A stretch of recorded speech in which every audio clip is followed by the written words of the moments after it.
میرے پیارے ساتھیوں، جب آپ قبر کے اندر جائیں گے، جتنے بھی نیک ہوں، جتنے بھی نمازی ہوں، جتنے بھی دیندار ہوں، یہ قبر آپ کو دبوچے گی، یہ قبر آپ کو پکڑے گی، یہ قبر آپ کو کے اوپر تنگ ہو جائے گی۔ نبی کے صحابی تھے سعد بن معاذ رضی اللہ تعالیٰ عنہ، انتقال ہو گیا۔ نبی کے اتنے بڑے صحابی ہیں، انتقال ہو گیا کہ اللہ کے نبی نے ان کے انتقال کے موقع پر فرمایا اہتز الموت لسعد بن معاذ، آج سعد بن معاذ کا انتقال ہوا ہے، آج ان کے انتقال پر اللہ کا عرش بھی ہلنے لگا ہے۔ ان کے جنازے میں 70,000 فرشتے زمین پر اترے تھے، ان کا بدن بھاری بھرکم تھا۔ جب جنازہ اٹھایا گیا تو جنازہ بڑا ہلکا معلوم ہو رہا تھا۔ بعض منافقوں نے کہا کہ ارے جنازہ تو بڑا ہلکا معلوم ہو رہا ہے۔ اللہ کے پیارے حبیب نے فرمایا ان لہو حملۃ غیرکم، اے میرے صحابہ، یہ سعد بن معاذ کا جنازہ ہے، اس کے جنازے میں فرشتے بھی شامل ہیں، ان کے جنازے کو فرشتوں نے اٹھا کے رکھا ہے۔ اتنے بڑے صحابی تھے سعد بن معاذ رضی اللہ تعالی۔ سعد بن معاذ کو قبر میں اتارا جانے لگا، صحابہ کرام بھی سائیڈ میں کھڑے ہیں، اللہ کے پیارے نبی بھی قبر کے پاس کھڑے ہیں۔ جب جنازے کو قبر میں اتارا جانے لگا، اچانک اللہ کے نبی کے چہرے کی رنگت بدل گئی، اللہ کے نبی کے چہرے پر ڈر طاری ہو گیا، آپ کے چہرے پر خوف طاری ہو گیا، اور آپ نے 3 مرتبہ فرمایا سبحان اللہ سبحان اللہ سبحان اللہ، اللہ اکبر اللہ اکبر اللہ اکبر۔ آپ نے 3 مرتبہ تکبیر پڑھی، 3 مرتبہ تسبیح پڑھی، صحابہ نے بھی تسبیح پڑھی، صحابہ نے بھی تکبیر پڑھی۔ صحابہ نے کہا اللہ کے نبی کیا بات ہے، آپ کیوں گھبرائے سے لگ رہے ہیں، کیوں آپ 3 مرتبہ تسبیح پڑھ رہے ہیں، کیوں آپ 3 مرتبہ تکبیر پڑھ رہے ہیں؟ آپ نے فرمایا اے میرے صحابہ تضایق علی صاحبکم القبر، تمہارے اس ساتھی کی قبر ان کے اوپر تنگ ہو گئی، ان کی قبر نے ان کو دبوچا تھا، ان کی قبر نے ان کو پکڑا تھا، اور جتنی دیر ان کی قبر نے ان کو پکڑا تھا، اے میرے صحابہ میں بھی ڈر گیا اور میں نے اللہ کی تسبیح پڑھی، اللہ کی تکبیر پڑھی۔ اے میرے صحابہ ان للقبر زغتۃ لو نجا منہ احد لنجا سعد بن معاذ، اگر قبر کے دبوچنے سے کوئی بچ جاتا تو سعد بن معاذ بچ جاتے۔ ہو لوگوں، جب نبی کا صحابی نہیں بچا، ہماری اور آپ کی کیا حیثیت ہے؟ او نمازیوں، او تہجد پڑھنے والوں، او روزہ رکھنے والوں، او قرآن پڑھنے والوں، یہ قبر تو تم کو بھی پکڑے گی، یہ قبر تو تم کو بھی دبوچے گی۔ او لوگوں، اس قبر کی زندگی کے بارے میں کبھی سوچو، کبھی اس کی تیاری کرو۔ یہ ناجائز کی جائیدادیں، یہ ناجائز زمینیں، یہ ناجائز دولت دوسرے لے کے چلے جائیں گے، دوسرے موج مستی کریں گے، اور تم قبر میں اس کی سزا جھیلو گے۔ یہ کوئی فائدے کا سودا نہیں ہے، یہ گھاٹے کا سودا ہے میرے ساتھی۔ حرام کمائی لا کر کے دوسروں کی زندگی بنا رہے ہو اور اپنی آخرت برباد کر رہے ہو۔ بھائی بھائی کی زمین پر قبضہ کر رہا ہے، پڑوسی پڑوسی کی زمین پر قبضہ کر رہا ہے۔ اللہ کے نبی فرماتے ہیں او لوگوں کان کھول کر کے سن لو، میں ایک انسان ہوں، میرا فیصلہ غلط بھی ہو سکتا ہے کہ 2 لوگ زمین کا فیصلہ میرے پاس کرانے کے لیے آئیں، اور ایک انسان بڑی چکنی چپڑی بات کرنے والا ہو اور اس کی بات کے فیور میں فیصلہ کر دوں اور دوسرے کے خلاف کر دوں، جس کا حق تھا اس کو نہ ملے دوسرے کو دے دوں، ایسا ہو سکتا ہے۔ میں انسان ہوں، مجھ سے غلطی ہو سکتی ہے۔ اے میرے صحابہ، اگر کبھی ایسا ہو جائے اور زمین جس کی نہیں تھی میں نے زمین اس کے حق میں دے دی، تو کان کھول کر کے سن لو، انما اقطع له قطعة من النار، میں زمین کا ٹکڑا نہیں دے رہا ہوں، میں جہنم کی آگ کا ٹکڑا دے رہا ہوں۔ او زمینوں میں بے ایمانی کرنے والوں، او جائیدادوں میں دوسروں کا حق مارنے والوں، اللہ کے واسطے توبہ کر لو۔ یہ زمینیں تمہارے ساتھ قبر میں نہیں جائیں گی، یہ جائیدادیں تمہارے ساتھ قبر میں نہیں جائیں گی، یہ بڑے گھاٹے کا سودا ہے۔ کل قیامت کے دن اللہ کے پاس جاؤ گے، جس کی زمین کو ہڑپا تھا، جس کی جائیداد پر ناجائز قبضہ کیا تھا، جس کے کھیت پر ناجائز قبضہ کیا تھا، جس کی زمین پر ناجائز قبضہ قبضہ کیا تھا وہ آ کر کے کہے گا اے اللہ یہ میرا پڑوسی ہے, یہ میرا بھائی ہے, یہ میرا رشتہ دار ہے, اے اللہ اس نے میری زمین کو ناجائز طریقے سے ہڑپ لیا تھا. اللہ وہاں یہ نہیں کہے گا اے بندے تو زمین کے بدلے زمین دے دے, تو پیسے کے بدلے پیسہ دے دے. دنیا میں پیسے کے بدلے پیسہ دے سکتے ہو, زمین کے بدلے زمین دے سکتے ہو. اللہ کے یہاں کرنسی چینج ہو جائے گی. سعودی عرب میں انڈیا کا پیسہ نہیں چلتا, پاکستان میں انڈیا کا پیسہ نہیں چلتا, بنگلہ دیش میں ٹکا چلتا, انڈیا کا پیسہ نہیں چلتا. ریال سعودی عرب میں ریال چلتا, انڈیا کا پیسہ نہیں چلتا. او لوگوں قیامت کے دن کی کرنسی کیا ہوگی؟ وہاں دنیا کا پیسہ نہیں چلے گا, وہاں دنیا کی زمین نہیں چلے گی. وہاں اگر کسی کا حق مارا ہے تو آپ کو اپنی نیکی دینا پڑے گا, آپ کو اپنی نماز دینا پڑے گا, آپ کو اپنا روزہ دینا پڑے گا, آپ کو اپنا صدقہ خیرات دینا پڑے گا, آپ کو اپنی زکات دینی پڑے گی. اور جب ساری نیکی ختم ہو جائے گی اور پھر بھی کوئی لائن میں کھڑا ہے اے اللہ اس نے میرا بھی حق مارا ہے, میری زمین پر بھی قبضہ کیا ہے, میرے ساتھ بھی زیادتی کی ہے, اللہ کے نبی فرماتے ہیں کہ پھر سامنے والے کے گناہ اس کے اوپر لادے جائیں گے, اور جو انسان دنیا سے بہت ساری نیکی لے کر کے آیا تھا وہی انسان گناہوں سے لدا ہوا جہنم کی آگ میں پھینک دیا جائے گا.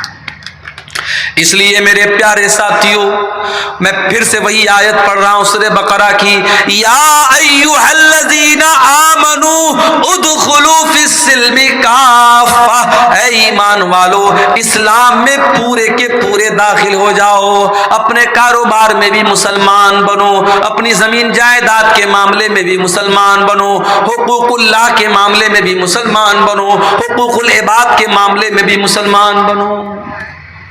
اگر باپ ہو ایک اچھے باپ بنو, بیٹے ہو ایک اچھے بیٹے بنو, شوہر ہو ایک اچھے شوہر بنو, سارے گاؤں کے لیے بہت اچھے ہو. بیوی سے کبھی پیار سے بات نہیں کرتے, ارے تو کیسا نبی کا ماننے والا ہے, تیرے نبی اپنی بیویوں کے نخرے اٹھایا کرتے تھے, بیویوں کے ساتھ ہنسی مذاق کیا کرتے تھے. اللہ کے پیارے نبی فرماتے ہیں خیرکم خیرکم لأہلہ وانا خیرکم لأہلی, او لوگو تم میں سب سے بہترین انسان وہ ہے جو اپنی بیوی کے لیے اچھا ہے, اور میں اپنی بیوی کے لیے سب سے اچھا ہوں. پیارے نبی اپنی بیویوں کے لیے سب سے اچھے تھے. او لوگوں اچھے شوہر بنو, اچھے باپ بنو. آج تو ہمارا حال کیا ہے, ہمارے بچوں کو تو موبائل پالتا ہے. 3 سال کا بچہ ہے کھانا نہیں کھاتا, ماں نے یوٹیوب دے دیا. 5 سال کا بچہ ہے, بچہ پریشان کر رہا تھا, ماں نے موبائل دے دیا. آپ کا بچہ تو موبائل سے پل رہا ہے, یوٹیوب سے پل رہا ہے. وہ لوگوں اپنے بچوں کو ٹائم دو. ایک مرتبہ ٹرین میں سفر کر رہا تھا, ایک غیر مسلم لڑکا لڑکی آپس میں بات کر رہے تھے. مجھے نہیں معلوم کہ بھائی بہن تھے یا میاں بیوی تھے یا کون تھے, مجھے نہیں معلوم, آپس میں بات کر رہے تھے. ٹرین کی بات بتا رہا ہوں. تو لڑکے نے کہا کہ آج کل چھوٹی چھوٹی بچیاں پیار محبت کے نام پہ کیا کیا کر رہی ہیں. 8-8 سال کی 10-10 سال کی لڑکیاں وہ بھی پیار محبت کے چکر میں پڑی ہوئی ہیں. تو جو لڑکی تھی ٹرین کے اندر, اس لڑکی نے بڑی پوائنٹ کی بات کہی. اس نے کہا کہ چھوٹی چھوٹی بچیاں اگر غلط راستے پر جا رہی ہیں تو یہ ذمہ داری کس کی ہے کہ ان کو صحیح غلط کا فرق بتائیں. یہ ذمہ داری ماں باپ کی ہے, یہ ذمہ داری گارجین کی ہے. تو لڑکا بولا کہ گارجین کتنا دھیان دے گا, گارجین کتنا بھی دیکھے گا. تو لڑکی نے کہا کہ گارجین اپنے آپ کو جھونک دے. آج کا دور وہ دور ہے, وہ غیر مسلم لوگ تھے, ان کی باتیں میں ٹرین میں بیٹھا تھا. آج کل کا تو ماحول ایسا ہے, ٹرین پر بھی آپ زیادہ کسی سے بات نہیں کر سکتی, اپنی اپنی سیٹ پر آدمی بیٹھا رہتا ہے. لیکن وہ بات چیت جو ہو رہی تھی میں سنا تو مجھے وہ بات بڑی وزندار لگی. اس لڑکی نے کہا کہ آج کے دور میں اگر اپنی بچیوں کی پرورش کرنا ہے تو اپنے آپ کو قربان کرنا پڑے گا, تب آپ بچیوں کی پرورش کر سکتے ہیں. میرے پیارے ساتھیوں زمانہ بڑا نازک ہے. آپ کی جوان ہونے والی بیٹیوں کو بہکانے کے لیے ہزاروں راستے موجود ہیں.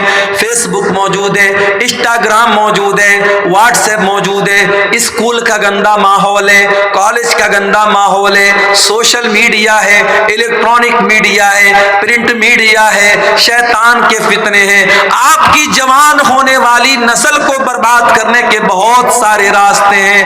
اگر آپ نے دھیان نہ دیا, اگر آپ نے اپنے آپ کو قربان نہیں کیا اپنے بچوں کی تربیت کے لیے، کل پچھتانا پڑے گا۔ اگر آپ نے آج دھیان نہ دیا، کل بہت ساری نصرت جہاں ایسی سامنے آ جائے گی جو نشا سنگھ بن جائے گی۔ آپ کی مسلمان لڑکیاں بڑی تیزی کے ساتھ مرتد ہو رہی ہیں۔ میں جھارکھنڈ میں گاؤں گاؤں جا کے کہہ رہا ہوں، میں بہار کے گاؤں گاؤں جا کے کہہ رہا ہوں، او لوگوں اپنی عورتوں کو دین پہنچا دو۔ سال میں ایک بار جلسہ کرانے سے کام نہیں چلے گا، بار بار سناؤ، بار بار بتاؤ، کتابوں کا مطالعہ کرواؤ، پڑھاؤ لکھاؤ۔ اپنے گاؤں میں لڑکیوں کا ادارہ اگر ہے تو اس ادارے کی قدر کرو، اپنی بچیوں کو اداروں میں پڑھاؤ، اپنی عورتوں کو صحیح پردہ کراؤ، اپنی مسجدوں میں عورتوں کا انتظام کراؤ، اور جمعہ کے خطبے میں یہ سنشچت کرو، یہ یقینی بناؤ کہ ہر جمعہ کے خطبے میں عورتیں بھی آپ کی مسجد پر آئیں۔ یہ ایک سال کا جلسہ کرا لینے سے، جو جلسے میں بھی کیا ہوتا ہے، کچھ عورتیں بیچاری پنڈال میں بیٹھی ہیں، کچھ عورتیں بیٹھ کر کے وہاں باہر مارکیٹ میں کچھ کھا رہی ہیں، پی رہی، کچھ مٹر گشتی کر رہی ہیں، کچھ ادھر ٹہل رہی ہیں، کچھ ادھر ٹہل رہی ہیں۔ یہ کوئی آپ مسجد سے بڑا بہترین ماحول کہیں نہیں ہو سکتا۔ جمعہ کے خطبے میں آدھا گھنٹہ کی تقریر، سارے لوگ سکون سے وضو کر کے سنتے ہیں۔ اگر آپ کے گھر کی عورتیں جمعہ کا خطبہ سنیں گی، میں بار بار یہ بات تقریروں میں کہتا ہوں، سال میں 52 جمعہ کا خطبہ ہوتا ہے، اگر آپ کے گھر کی عورتیں 52 مرتبہ جمعہ میں جائیں گی، انشاءاللہ دین کی بہت ساری معلومات وہ لے کر کے جائیں گی۔ تربیت کے لیے ٹائم نکالنا پڑے گا میرے ساتھی۔ اسی لیے عربی کا ایک شاعر کہتا ہے، لیس الیتیم من انتہا ابواہ من ہم الحیات وخلفاہ ذلیلا۔ ارے یتیم وہ نہیں ہے جس کے ماں باپ دنیا سے چلے گئے ہوں، ان الیتیم هو الذی تلقى له اما تخلت او ابا مشغولا۔ ارے یتیم تو وہ بچہ ہے جس کی ماں کے پاس سمے نہیں ہے، جس کے باپ کے پاس ٹائم نہیں ہے، جو اپنے بچوں کی تربیت کے لیے وقت نہیں نکالتا ہے۔ اس لیے میرے عزیزوں، اپنے بچوں کی تربیت کے لیے وقت نکالو، اسلام میں پورے کے پورے داخل ہو جاؤ، ایک اچھے باپ بنو، ایک اچھے شوہر بنو، ایک اچھے مربی بنو، تاکہ آپ کی آنے والی نسلیں دیندار بنیں۔ اس سماج کے فطروں سے اگر اپنی آنے والی نسلوں کو بچانا ہے، میرے عزیزوں اپنے آپ کو نیک اور دیندار بناؤ۔ جب تک ہم خود دیندار نہیں بنیں گے، اپنے بچوں کو دیندار نہیں بنا سکتے۔ بیڑی پینے والا باپ اپنے بچوں کو بیڑی سے نہیں منع کر سکتا، گالی بکنے والا باپ اپنے بچوں کو گالی دینے سے نہیں روک سکتا، بے پردہ رہنے والی ماں اپنی بیٹیوں کو پردہ کرنے کی تعلیم نہیں دے سکتی۔ ہمارے دوست لوگ